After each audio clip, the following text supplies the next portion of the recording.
আজ আমরা জিন্দেগির মাকসাদ বানায় নিছি।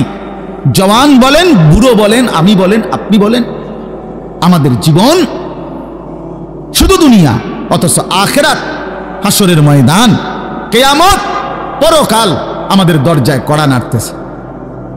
প্রতিনিয়ত আমাদের সামনে যে মানুষগুলো মৃত্যুবরণ করতেছে, এরা যেন আমাদেরকে হাত নেড়ে নেড়ে কড়া নাইরা নাইরা যেন বলতেছে আখিরাতের দিকে যাচ্ছি, তুমিও আইসো।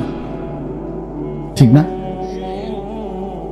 এই জন্য কবর জিয়ারতের দোয়া আছে সালামের সাথে। ভাই ওমর ফারুক ভাই নিরা বেটা বেচারা আমার তো বড় বক্তা, ওরা নিচে বলছে হায় হায় সার। তো কবর জিয়ারতের দোয়ার মধ্যে, সালামের মধ্যে এটা অংশ আছে, আনতুম লানা সালাফুন ওয়া নাহনু লাকুম তাবাউন। হে কবরবাসী, আপনি তো আমার আগে চলে গেলেন, অচিরেই আমি আপনার পিছনে পিছনে আসতেছি। ওয়া নাহনু লাকুম তাবাউন, আমরা আপনার পিছনে পিছনে আসতেছি। আপনাকে সালাম, আপনাকে সালাম। এইভাবে তো আল্লাহ নবী সাল্লাল্লাহু আলাইহি ওয়াসাল্লাম কোরআনের আয়াতগুলো, সূরাগুলো অধিকাংশই আপনাদেরকে আমাদেরকে ভাই বুঝাইতে চাইছে আখিরাত, পরকাল। কত ভাবে ইকতারাবা লিন-নাসি হিসাবুহুম ওয়া হুম ফি গাফলাতিন মুরিদুন। আল্লাহ তাআলা বলে, বান্দা হিসাবের সময় তো কাছাইয়া গেল, আখিরাত তো চলেই আসলো, কিয়ামত তো চলেই আসলো, আজও তো তুমি গাফিল হয়েই রইলা। 40 বছর হয়ে গেছে, 1 বছর শেষ হইছে, এভাবে বুঝি নাফরমানিতে পড়ে রইলা বান্দা। 365 দিনে কোনদিন ছেলেরা তোমরা যারা ফজরের নামাজ পড়ো না, তুমি বলো না বাপ এত শক্ত এত পাষাণ কেমনে হইলা? 1টা বছর কোনদিন ফজরের নামাজ পড়ো নাই, এত বড় নিকৃষ্ট জানোয়ার মুসলমানের বাচ্চা কেমনে হয় বলেন? এত বড় জানোয়ার একটা মানুষের বাচ্চা কেমনে হয়? এটা কি পরিমাণ হাইওয়ান, এটা কত বড় হাইওয়ান, এটা কত বড় জন্তু, কত বড় পশু। 1 বছর 365 দিনে এই হাইওয়ান কোনদিন ফজরের নামাজ পড়ে না। শুধু 1 বছর, খবর নিলে দেখবেন 10 বছর, খবর নিলে দেখবেন 5 বছর। জানোয়ারের মতো, ইহুদির মতো, খ্রিস্টানের মতো চুল রাইখা তৃপ্তিবোধ করে। এর চাইতে অসভ্যতা, এর চাইতে নিকৃষ্ট রুচি, এত বিকৃত মানসিকতা কোন জন্তু জানোয়ারেরও হয় না বেটা, জন্তু জানোয়ারের হয়।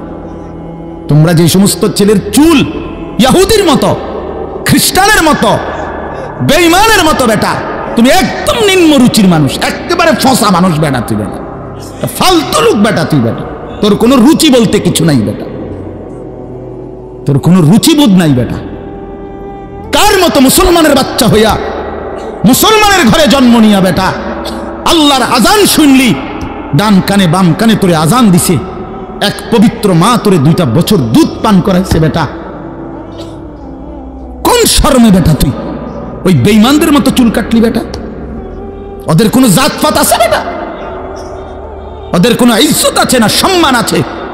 আল্লাহ তাআলা কোরআনুল কারীমে বলছে ইন্নামাল মুশরিকুনা নাজাস। কোরআনের আয়াত কিনা? আল্লাহ বলছে সমস্ত মুশরিক নাপাক, নাজাসুন নাজাস। সমস্ত ইহুদি নাপাক, সমস্ত খ্রিস্টান নাপাক, সমস্ত হিন্দু নাপাক, সমস্ত বৌদ্ধ নাপাক, সমস্ত নাস্তিক নাপাক, সমস্ত মুরতাদ নাপাক, সমস্ত বেঈমান নাপাক। কার মতো বেটা চুল রাখলি বেটা? কারে দেখা বেটা পেশাব করে পানি লস না বেটা? কোন সভ্য থেকে শিখলি বেটা? এটা কার থেকে শিখলি? জীবনে 2-4 অক্ষর পড়ালেখাও করো নাই, 2-4 শব্দ পড়ো নাই তোমরা ছেলেরা? মানুষ এত অভদ্র অপবিত্র হয় কেন?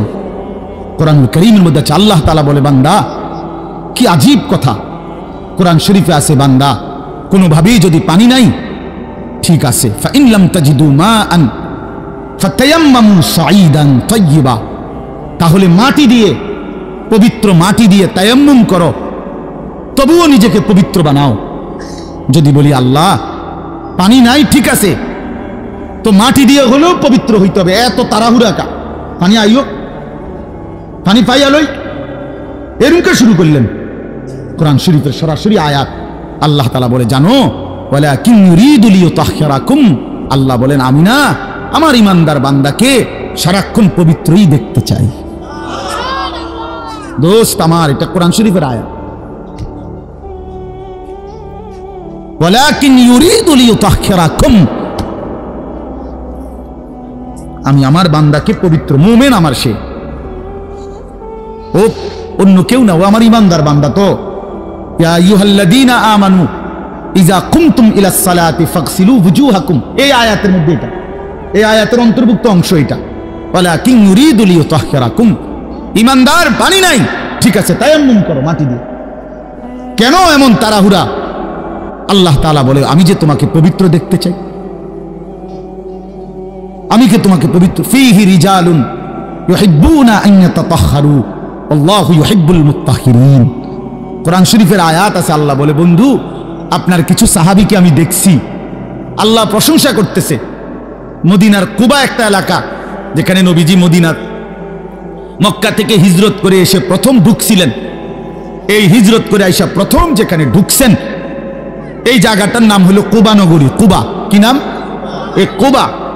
এই এলাকার যারা সাহাবী ছিল, উনাদের একটা অভ্যাস ছিল, উনারা ওই সময় পানির তীব্র সংকট ছিল, পানি কম ছিল আর কি। তো তীব্র পানির সংকট থাকার পরেও উনারা খাবারের পানি, রান্নার পানি, মানে ভাত তরকারি রান্নার যে পানি আর খাবারের পানি কম খাইতো, কম ব্যবহার করত। এখান থেকে পানি বাঁচাইয়া পেশাব পায়খানার পবিত্রতার জন্য যে পানি দরকার, ওইখানে তারা পর্যাপ্ত পরিমাণ পানি ব্যবহার করত, যেন পবিত্রতার মধ্যে কোনো কমতি না হয়। আল্লাহর কসম, এই কথাইটা, তাদের এই আখলাক আচরণটা আল্লাহ এত পছন্দ করছে, কোরআন শরীফের আয়াত নাজিল করে ডাইরেক্ট তাদের প্রশংসায় আল্লাহ বলছে ফীহি রিজালুন, আপনার সাহাবীদের মধ্যে কিছু লোক এমন আছে আমি দেখতেছি, ইউহিব্বুনা আন ইয়াতাতাহহারু, যারা ভালোভাবে পবিত্রতা অর্জন করাটাকে খুব পছন্দ করে। আল্লাহু ইউহিব্বুল মুত্তাহহিরিন, নবী শুনায়ে দেন এমন পবিত্রতা অর্জনকারীদেরকে আমি আল্লাহও ভীষণ ভালোবাসি। তোরে আল্লাহ ঘৃণা করে। যুবক, তোদের যাদের প্যান্টে পেশাব, তোরা যারা টয়লেট পেপার ব্যবহার করো না, তুই নিকৃষ্ট রুচির মানুষ বেটা, ফালতু বেটা, ফালতু বেটা। চুল কেবল চুলের পিছনের দিকে ফিরাস বেটা, এতে মানে একটা কেমন লাগে। সমান্য সমান্য সহপাঠী বা সমান্য সেরকম দার, সেরকম লাগতেছে তোর দোস্ত, জিঙ্গাইলে না বলে সেরকমটা কেডা? সেরকম ঠিক আছে লাগতেছে, আমিও কই, কিন্তু সে কে যার মতো লাগতে আছে? হেইতে কেডা যে যার মতো? সেরকম তো বুঝছি, সেরকমটাকে। সেরকম কি গাঁজাখোর না ফুট্টাখোর না বাবাখোর না ডাইলখোর না হারামখোর না মদখোর না ইয়াবাখোর? কার মতো লাগতেছে তারে জিঙ্গা। তুই যে আমারে কইলি সেরকম লাগতে আছে, হেতে কেডা যার মতো লাগতে আছে আমারে? কথা বলেন। হ্যাঁ, তো জিঙ্গাইলে কবে দোস্ত ফুট্টাখোরের মতো লাগে, তোর বাবাখোরের মতো লাগে তোর। কারণ কোন ভদ্র মানুষ, ইমানদার, নামাজি, কোন চরিত্রবান পবিত্র মানুষ নাপাক থাকতে পারে না। তো তাহলে তো বুঝাই যায় তোরে কার মতো লাগে বেটা। হ্যাঁ, নাই তো হে বলুক যে দোস্ত তোর চুল দেখে মনে হয় বুড়া বায়েজিদ বুঝতাম, তোর একদম জোনায়েদ বাগদাদির মতো লাগতে আছে, এমনি তাহলে তোর চোর ডাকাইতের মতোই তো লাগে। আস্তাগফিরুল্লাহ, আস্তাগফিরুল্লাহ। প্রিয় ভাই আমার, বন্ধু আমার, আখিরাত যেন ভুলে না যাই। মহান আল্লাহ পাক রব্বুল আলামিন এই কোরআনুল কারীমের মধ্যে বারবার আমাদেরকে আখিরাত মনে করাইছে। আমাদের জিন্দেগি ঈমানের জিন্দেগি, আমাদের জিন্দেগি পবিত্র জীবন ভাইয়া। আমরা শুধুই দুনিয়ার জন্য না, কতজন কতভাবেই তো ইন্তেকাল করে, মৃত্যুবরণ করে, কিন্তু শাহাদাতের মৃত্যু শ্রেষ্ঠতম মৃত্যু। এবং শহীদি মৃত্যু মানে জীবন, যেটা বলল গজলের মধ্যে ওই লাইনটা আছে। তো আসলে কোরআনুল কারীমের মধ্যে আছে, আল্লাহ তাআলা বলেন, ওয়ালা তাকুলু লিমান ইউকতালু ফি সাবিলিল্লাহি আমওয়াত বাল আহইয়াউন।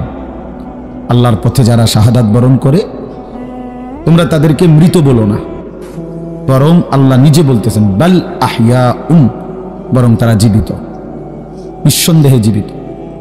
রাসূলুল্লাহ সাল্লাল্লাহু আলাইহি ওয়াসাল্লাম বলেন, সবুজ পাখির ভিতরে তাদের রূহ জান্নাতের মধ্যে ঘুরতে থাকে। এজন্য সাইয়্যিদুনা ওমর রাদিয়াল্লাহু তাআলা আনহু আজীবন তিনি শাহাদাত কামনা করতেন। আল্লাহুম্মা ইন্নী আসআলুকা শাহাদাতান ফি সাবিলিক ওয়া ফি বালাদি রাসূলিক। হযরত ওমর রাদিয়াল্লাহু তাআলা আনহু বলতেন যে আল্লাহ, আমি আপনার কাছে শহীদি মরণ চাই এবং নবীর শহরে মরতে চাই, মদিনায়। আল্লাহ তাআলা ঠিক যেভাবে দোয়া করছেন আজীবন, ওইভাবেই আল্লাহ তাআলা ওনার দোয়া কবুল করছেন। উনি মদিনাতেই ইন্তেকাল করছেন এবং শাহাদাতের মৃত্যু।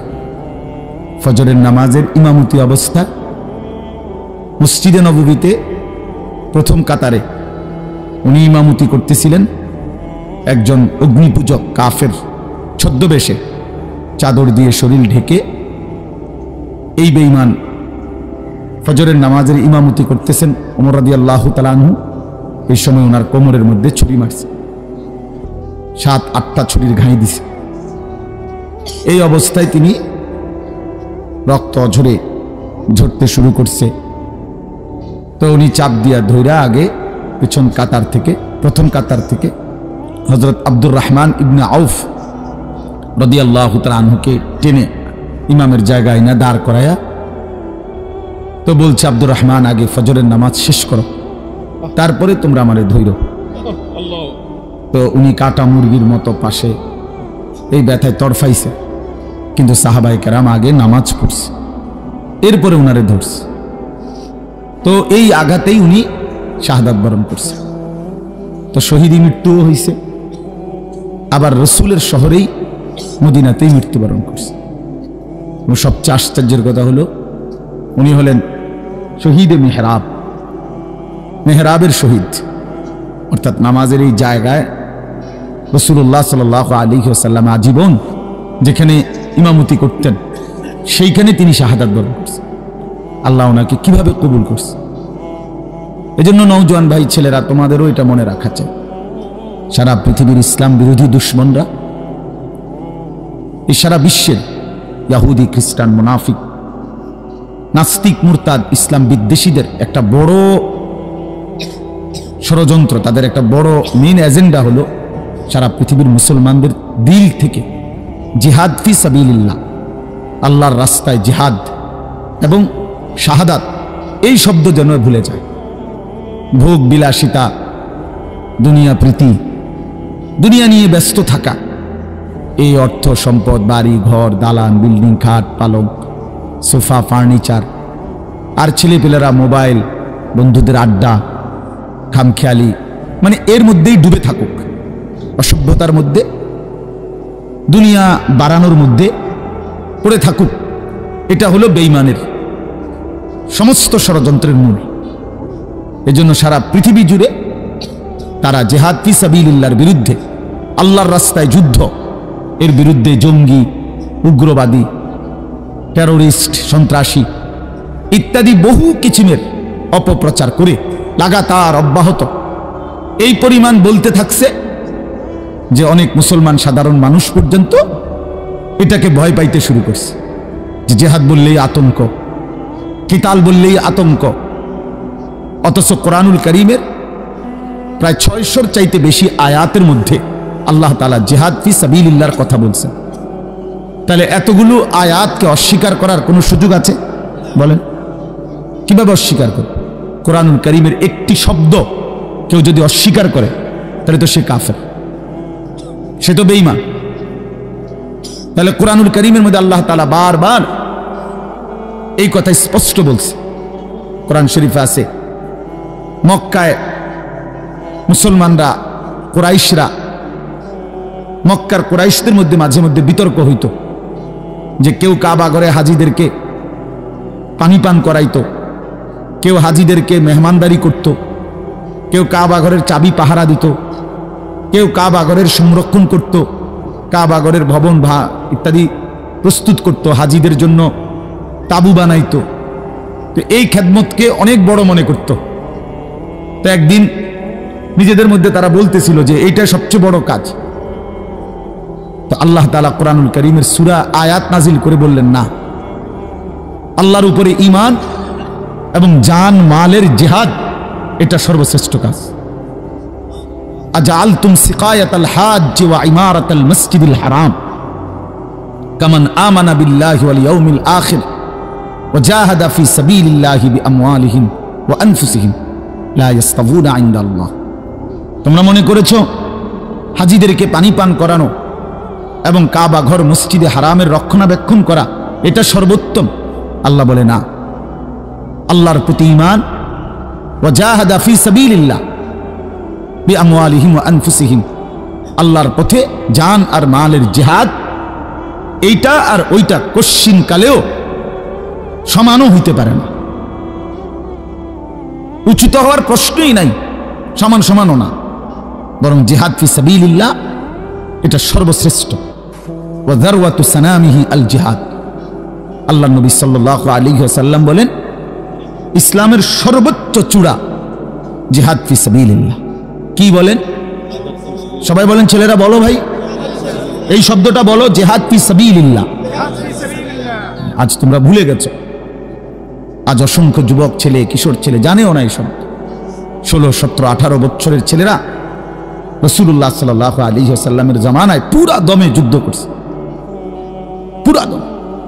17, 18 বছরের অসংখ্য সাহাবী, 20 বছরের অসংখ্য সাহাবী যুদ্ধের ময়দানে সেনাপতি ছিলেন।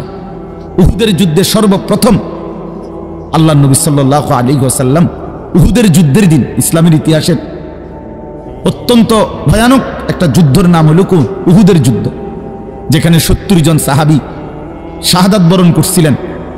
এই যুদ্ধে সর্বপ্রথম দুশমনের বিরুদ্ধে কাফেরদের মোকাবেলায় আল্লাহ নবী সাল্লাল্লাহু আলাইহি ওয়াসাল্লাম প্রথম তীর মারার জন্য দুশমনের দিকে যাকে আদেশ করছেন তার বয়স ছিল মাত্র 18 বছর। হযরত সাদ ইবনে আবি ওয়াক্কাস রাদিয়াল্লাহু তাআলা আনহু, নবীজি উনাকেই প্রথম বলছেন দুশমনের দিকে তীর মারো। ইরমি সাদ, সাদ তুমি তীর ছোড়ো। ফিদাকা আবি ওয়া উম্মি, এই নবী জীবনে একবার শুধু বলছে এই 18 বছরের সাহাবী যুবকের জন্য যে আমি মুহাম্মদের মা বাপ তোমার জন্য কুরবান। আর কোনোদিন নবীজি এই কথা বলে নাই। সাহাবীরা নবীকে বলতো, হে আল্লাহর নবী, আমার মা বাপ আপনি রাসূলের জন্য কুরবান হোক, এটা মহব্বতে বলতো। তো নবীজি জীবনে কাউকে বলে নাই এই কথা। এই একমাত্র এই উহুদের যুদ্ধের দিন 18 বছরে ওই ছেলে, এটা হলো এই বই টিফো মোবাইল, এটা জিন্দিগি এই মোবাইল লইয়াই শেষ কর, এই ছাগলামি করতে করতেই জীবন শেষ। 24 ঘন্টার জীবনটা তোমরা ছেলেরা বুঝে নিছো মোবাইল। তোমাকে এই ইবলিস শয়তান এমন ভাবে বলে দিছে যে পৃথিবীর সবকিছু থেকে আলাদা হইবি, এটার থেকে আলাদা হবি না। আজকে এইভাবে তোমার শয়তান মাথার মধ্যে তোমাকে বুঝাই দিস যে জীবনটা বাইধা রাখ মোবাইলের উপর। জীবনের আর কোনো পৃথিবীতে কি হয় না হয় কিচ্ছুর দরকার নাই, তুই শুধু মোবাইলের মধ্যে ডুববা থাক।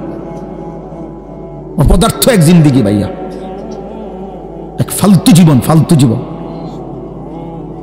একটা বর্বর জীবন।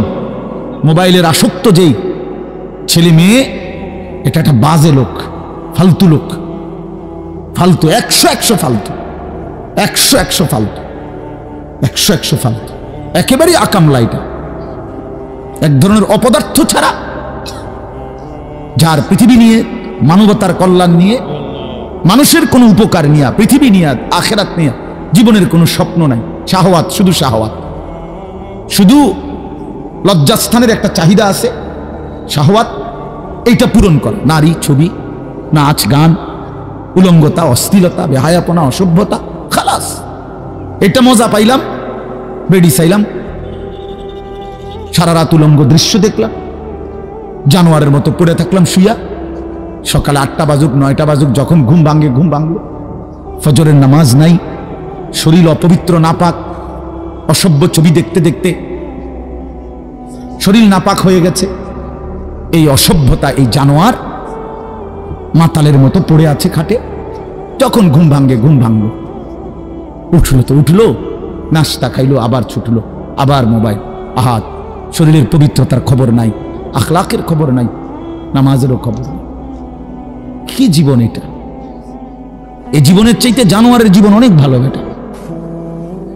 জন্তু জানোয়ারও এর চাইতে আগে উঠে যায়, এর চাইতে আগে উঠে।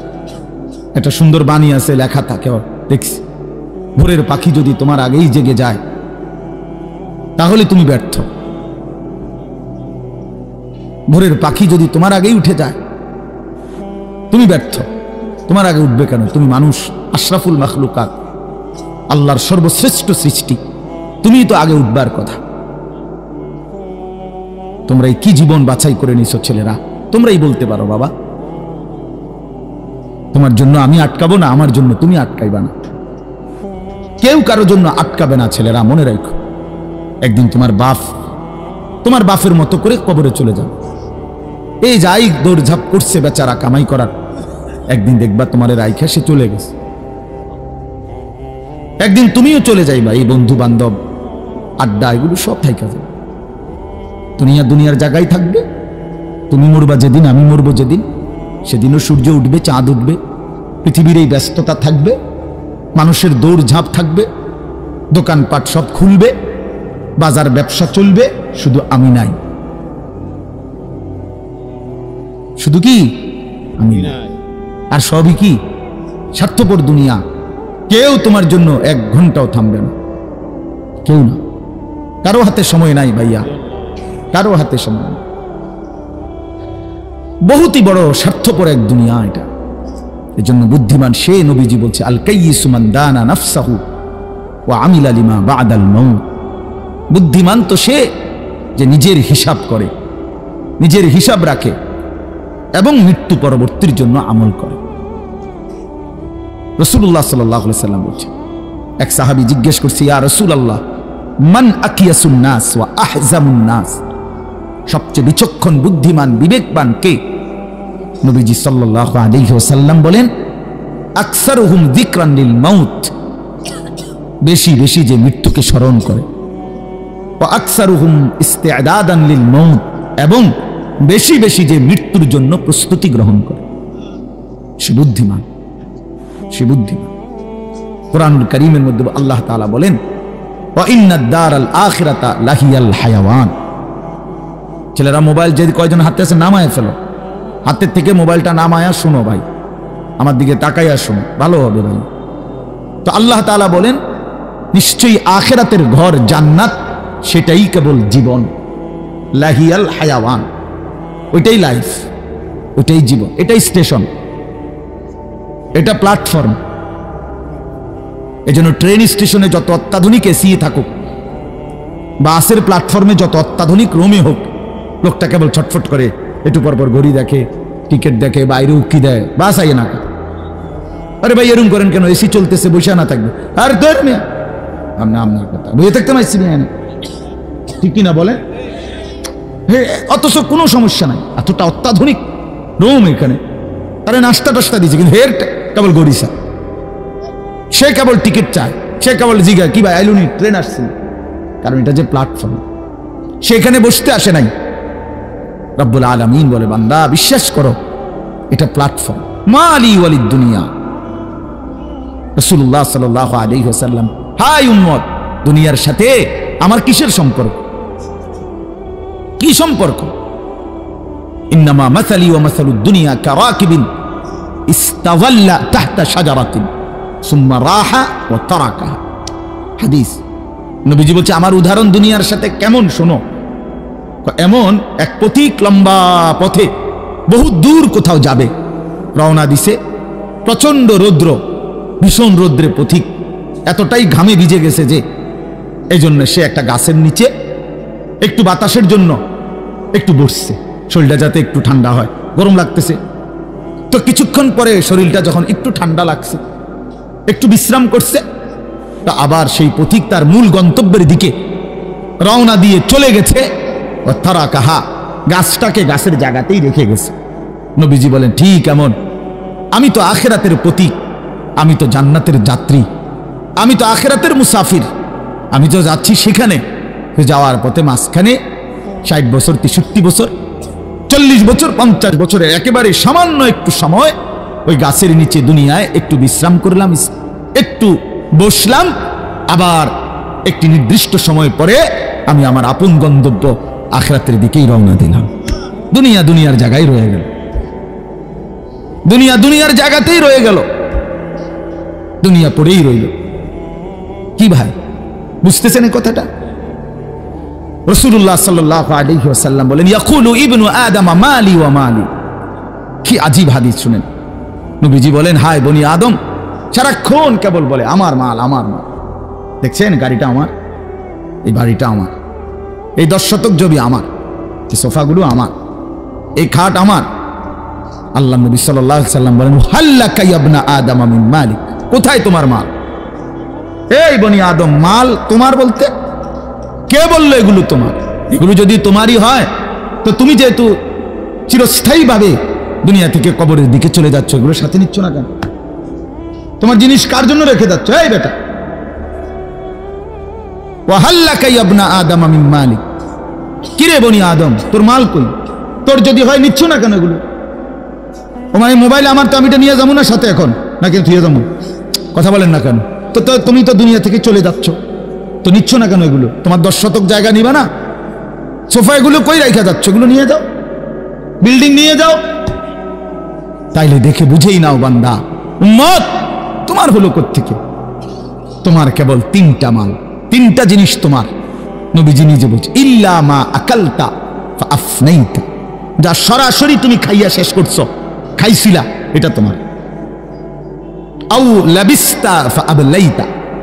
যেটা সরাসরি তুমি গায়ে দিছিলা, পরছিলা, পোশাক তোমার গায়ে, পড়তে পড়তে এরি ফুরান হইছে, সিরালাইছো, এগুলো তোমার। আউ তাসাদ্দাকতা ফাআমদাইতা।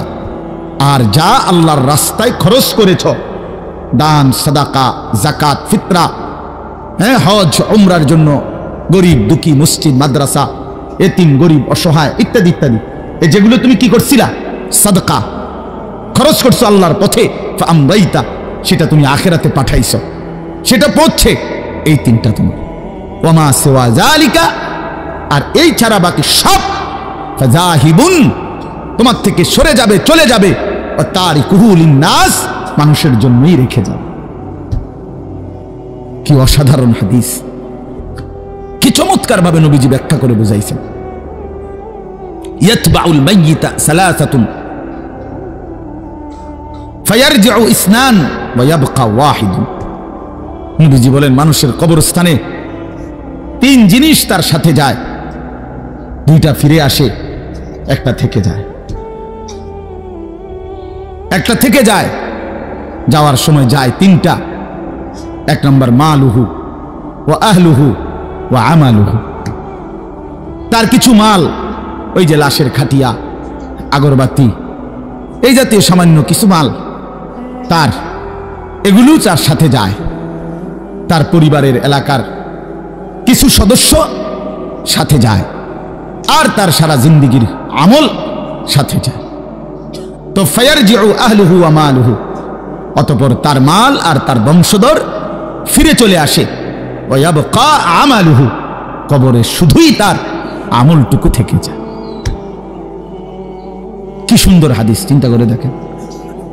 রাসূলুল্লাহ সাল্লাল্লাহু আলাইহি সাল্লাম বলেন, নবীজি বলেন, লাউ আন্না লি ইবনি আদামা ওয়াদিয়াম মিন যাহাবিন। উম্মত শুনো, বনি আদম কত লোভী, শুনো মানুষ কত লোভী হয়, দুনিয়া লোভী কি পরিমাণ লোভী হয়, যার কলজার ভিতরে একবার আখিরাত ভুলে গেছে।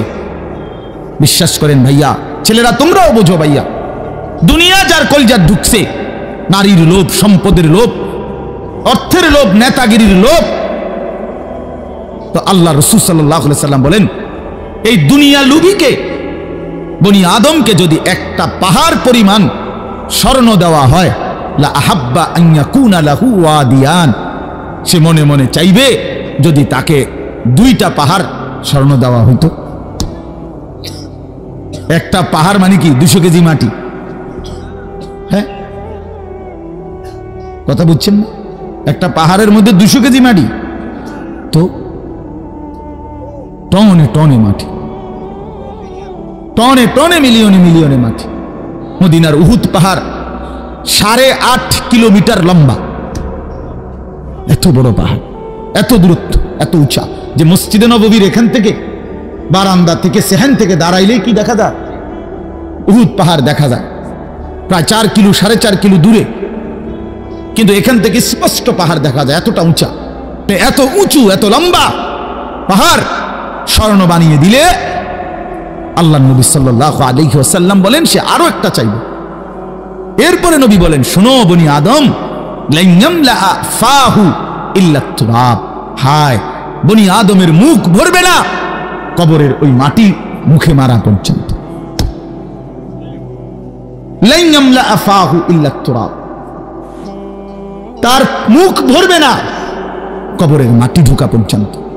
আরে শুনেন আশ্চর্য কথা, ছেলেরা বোঝো, শোনো মিয়া, বাবারাও শোনেন আশ্চর্য কথা হলো এই যে হাদিস এটা বললাম না যে বনি আদমকে যদি একটি পাহাড় স্মরণ দেওয়া হয় সে আরেকটি পাহাড় চাইবে এবং তার মুখ ভরবে না, কি ছাড়া? বলেন না কি ছাড়া?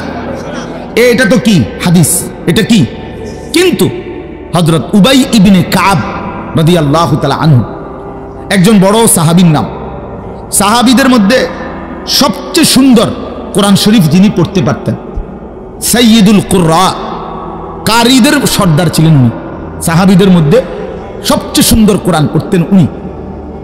কোরআনুল কারীম এত সুন্দর পড়তেন যে আল্লাহ তাআলা সরাসরি নবীজির কাছে জিবরাইল পাঠাইয়া আদেশ করছে, বন্ধু আপনি উবাই এর জবান দিয়া কোরআন শরীফ শুনেন, শুনেন, ওই পড়লে আমার আরশ কাঁপা ওঠে, শুনেন শুনেন, আপনি শুনেন। আল্লাহ নবী সাল্লাল্লাহু আলাইহি ওয়াসাল্লাম এই সাহাবীকে ডাক দিয়া বলছে, উবাই ইকরা আলাইয়াল কোরআন, কোরআন শরীফ পড়ো, শোনাও।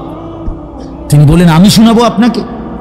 আমরাই তো শুনি আপনার থেকে, আপনার সামনে আমি কোরআন পড়বো এই সাহস তো আমার নাই ইয়া রাসূল। আল্লাহ নবী সাল্লাল্লাহু আলাইহি ওয়াসাল্লাম বললেন, আল্লাহ তাআলা তোমার নাম বলে আমাকে আদেশ করেছেন তোমার জবানে কোরআন শুনতে।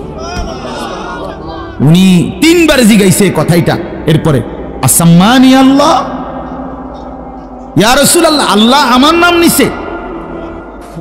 বলে তোমার নাম? আমার নাম? হ্যাঁ তোমার নাম। আমার নাম? বলছে হ্যাঁ তোমার নাম।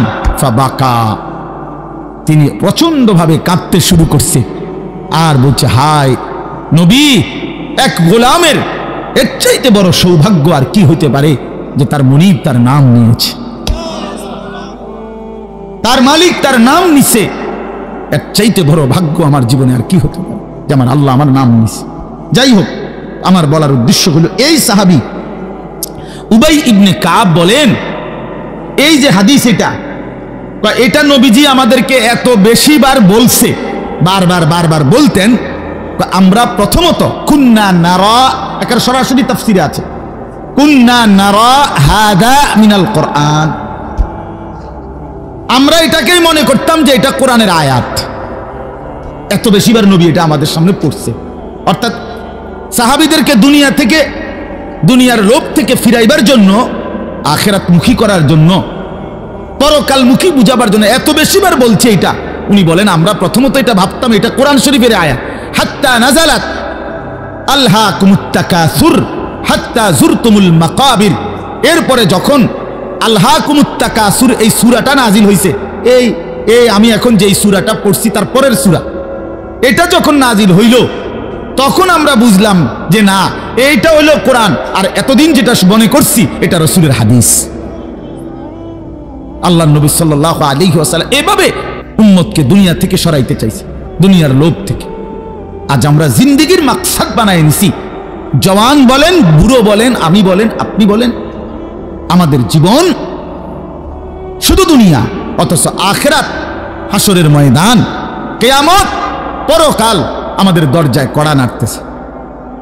প্রতিনিয়ত আমাদের সামনে যে মানুষগুলো মৃত্যুবরণ করতেছে, এরা যেন আমাদেরকে হাত নেড়ে নেড়ে, কড়া নাইরা নাইরা যেন বলতেছে আখিরাতের দিকে যাচ্ছি, তুমিও আইসো, ঠিক না? এই জন্য কবর জিয়ারতের দোয়া আছে, সালামের সাথে ওই ওমর ফারুক বাহিনীরা হয় না? হারে বেটা বেচারা আমার তো বড় বক্তা, ওরা নিচে বলছে হায় হায় স্যার। তো কবর জিয়ারতের দোয়ার মধ্যে সালামের মধ্যে এটা অংশ আছে, আনতুম লানা সালাফুন ওয়া নাহনু লাকুম তাবাউন। হে কবরবাসী, আপনি তো আমার আগে চলে গেলেন, অচিরেই আমি আপনার পিছনে পিছনে আসতেছি। ওয়া নাহনু লাকুম তাবাউন, আমরা আপনার পিছনে পিছনে আসতেছি। আপনাকে সালাম, আপনাকে সালাম। এইভাবে তো আল্লাহ নবী সাল্লাল্লাহু আলাইহি ওয়াসাল্লাম কোরআনের আয়াতগুলো, সূরাগুলো অধিকাংশই আপনাদেরকে আমাদেরকে ভাই বুঝাইতে চাইছে আখিরাত, পরকাল। কতভাবে ইকতারাবা লিন্নাসি হিসাবুহুম ওয়া হুম ফি গাফলাতিন মুরিদুন। আল্লাহ তাআলা বলে, বান্দা হিসাবের সময় তো কাছায়া গেল, আখিরাত তো চলেই আসলো, কিয়ামত তো চলেই আসলো, আজও তো তুমি গাফিল হয়েই রইলা। 40 বছর হয়ে গেছে, 1 বছর শেষ হইছে, এভাবে বুঝি নাফরমানিতে পড়ে রইলা বান্দা।